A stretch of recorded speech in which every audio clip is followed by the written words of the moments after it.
मुंबई के बांद्रा में स्थित एक विला बहुत ही जगमगा रहा था। यह विला रूमी चौहान का था, जो चौहान परिवार की बेटी थी और अपने बॉयफ्रेंड अयान मुखर्जी के साथ रहती थी। वो दोनों अगले 2 महीने में शादी करने वाले थे, जो दोनों दूसरे को स्कूल टाइम से डेट कर रहे थे। उनके इस रिश्ते को 8 साल हो चुके थे। दोनों एक दूसरे के साथ बहुत खुश भी थे। रोमी देखने में किसी अप्सरा से कम नहीं थी। गोरा रंग, नीली आंखें और चेहरा सफेद जेड के जैसा साफ। उसकी मुस्कान किसी को भी अपना दीवाना बना सकती थी। उसका फिगर बहुत ही आकर्षक और चार्मिंग भी था। वहीं अयान मुखर्जी भी बहुत हैंडसम था। लंबा चौड़ा मस्कुलर बॉडी, जो हर एक लड़की के सपनों का राजकुमार था। वो रूमी के पिता की कंपनी में ही जॉब करता था और बहुत ही हार्ड वर्किंग भी था। वो अभी भी एक बिजनेस मीटिंग के लिए पेरिस गया हुआ था। वो आज ही मुंबई वापस आ रहा था। फ्लाइट में बैठा वो रूमी के बारे में ही सोच रहा था। उसे रूमी से दूर हुए सिर्फ 2 ही दिन हुए थे, लेकिन उसे ऐसा लग रहा था कि पता नहीं कितने साल हो गए हों दोनों को एक दूसरे से अलग हुए। उसने अपना मोबाइल निकाला और रोमे की तस्वीर देखने लगा। वहीं उधर रोमे भी अयान को मिस कर रही थी।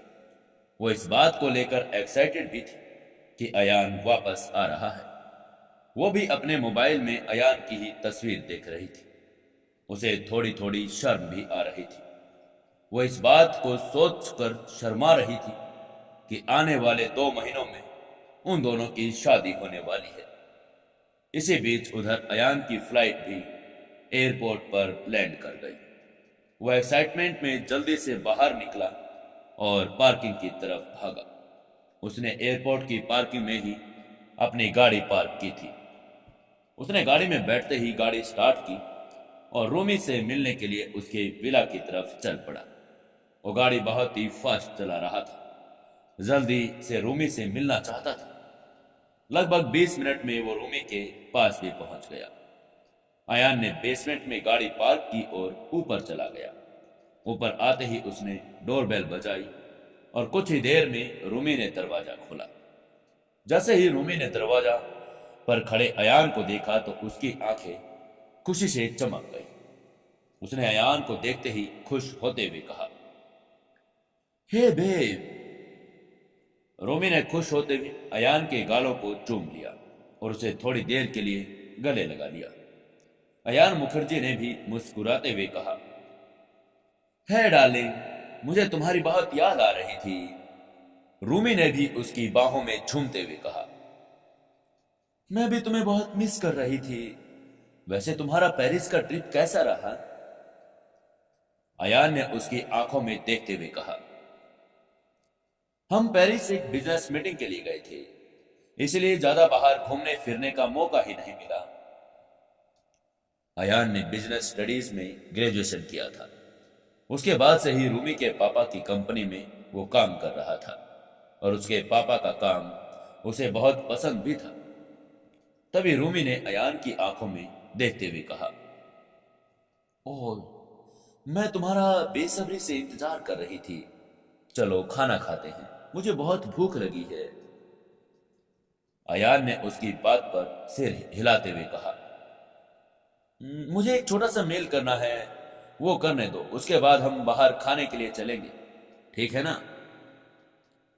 उसकी बात के जवाब में रूमी ने मुस्कुराकर अपनी पलकें झपका दी।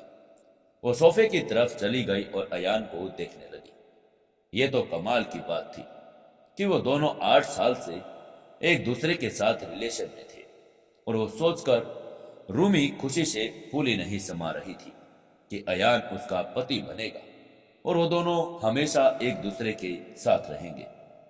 अयान मुखर्जी वाकई बहुत प्यारा, रोमांटिक और केयरिंग, वो सब कुछ था जो एक लड़की एक लड़के में ढूंढती है। उसमें वो सब खूबियां थी। रूमी एक खुशकिस्मत लड़की थी जिसे वो मिला था। हाई स्कूल में वो मिस्टर पॉपुलर तो नहीं था, रूमी भी कुछ ज्यादा फेमस नहीं थी। दोनों एक दूसरे से लैब क्लास में मिले थे और उस क्लास के बाद से ही दोनों एक दूसरे को डेट कर रहे थे। उनके रिश्ते में कई उतार चढ़ाव भी आए और वो दोनों 3 बार लगभग अलग हो चुके थे, लेकिन फिर भी कुछ ऐसा होता कि उनका रिश्ता भी और स्ट्रोंग हो जाता। अयान ने रूमी को 6 महीने पहले शादी के लिए प्रपोज किया था और रूमी ने भी खुशी खुशी हाँ कह दिया था। रूमी सोफे पर बैठी अयान की तरफ ही देख रही थी। अयान एक कोने में लगे कंप्यूटर से एक इम्पोर्टेंट प्रेजेंटेशन मेल कर रहा था। कुछ देर काम करने के बाद अयान ने अपनी जगह से खड़ा होते हुए कहा, रूमी, क्या हम कल चले? ऐसा क्यों कहा था अयान ने? ऐसी क्या बात थी कि अयान ने अभी तो हाँ किया और अभी जाने के लिए मना कर दिया?